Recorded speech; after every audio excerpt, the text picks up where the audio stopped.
ॐ श्री परमात्मने नमः। श्रीमद्भगवद्गीता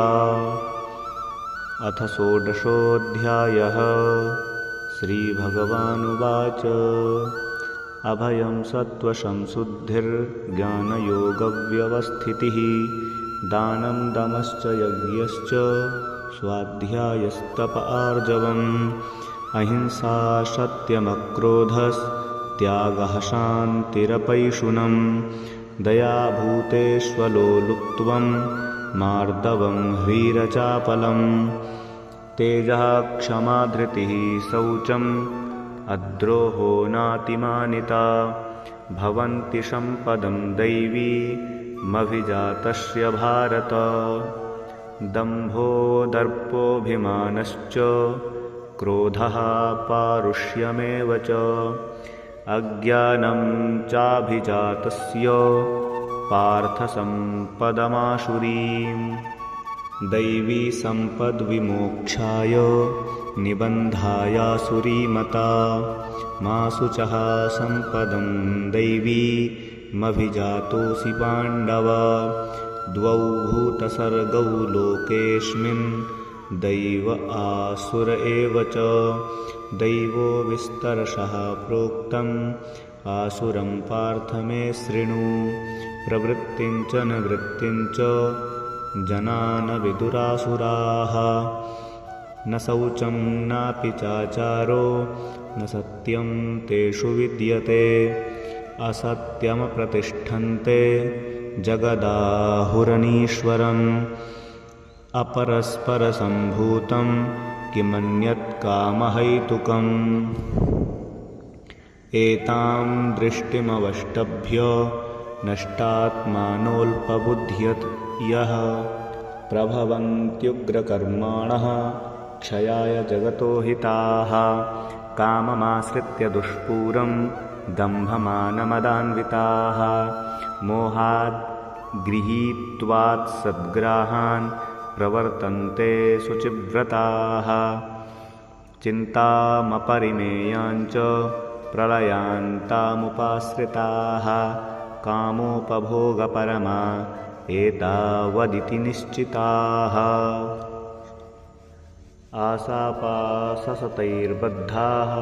कामक्रोधपरायणाः ईहन्ते कामभोगार्थ मन्यायेनार्थसञ्चयान् इदमद्य मया लब्धम् इमं प्राप्स्ये मनोरथम् इदमस्तीदमपि मे भविष्यति पुनर्धनम् असौ मया हतः शत्रुर्हनिष्ये चापरानपि ईश्वरोऽहमहं भोगी सिद्धोऽहं बलवान् सुखी आढ्योऽभिजनवानस्मि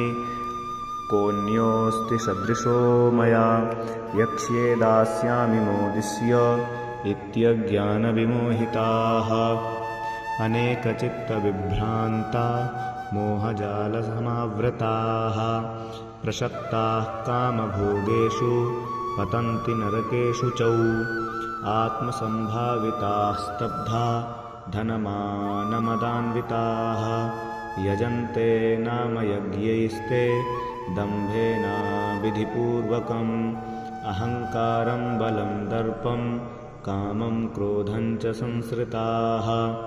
मामात्मपरदेहेषु प्रद्विषन्तोऽभ्यसूयकाः तानहं द्विषतः क्रूरान् संसारेषु नराधमान् क्षिपाम्यजस्रमशुभान् आसुरीष्वेव योनिषु आसुरीं योनिमापन्ना मूढा जन्मनि जन्मनि मामप्राप्येव कौन्तेय ततो यान्त्यधमां गतिम् त्रिविधं नरकस्येदं द्वारं नाशनमात्मनः कामः क्रोधस्तथा लोभस्तस्मादेतत्त्रयं त्यजेत् एतैर्विमुक्तः कौन्तेय तमोद्वारैस्त्रिभिर्नरः आचारत्यात्मनः श्रेयस्ततो याति परां गतिं यः शास्त्रविधिमुत्सृज्य वर्तते कामकारतः न स सिद्धिमवाप्नोति न सुखं न परां गतिं तस्माच्छास्त्रं प्रमाणन्ते कार्याकार्यव्यवस्थितौ ज्ञात्वा शास्त्रविधानोक्तं कर्म कर्तुमिहार्हसि। ॐ तत्सदिति श्रीमद्भगवद्गीतासूपनिषत्सु ब्रह्मविद्यायां योगशास्त्रे श्रीकृष्णार्जुनसंवादे दैवासुरसम्पद्विभागयोगो नाम षोडशोत्सवः।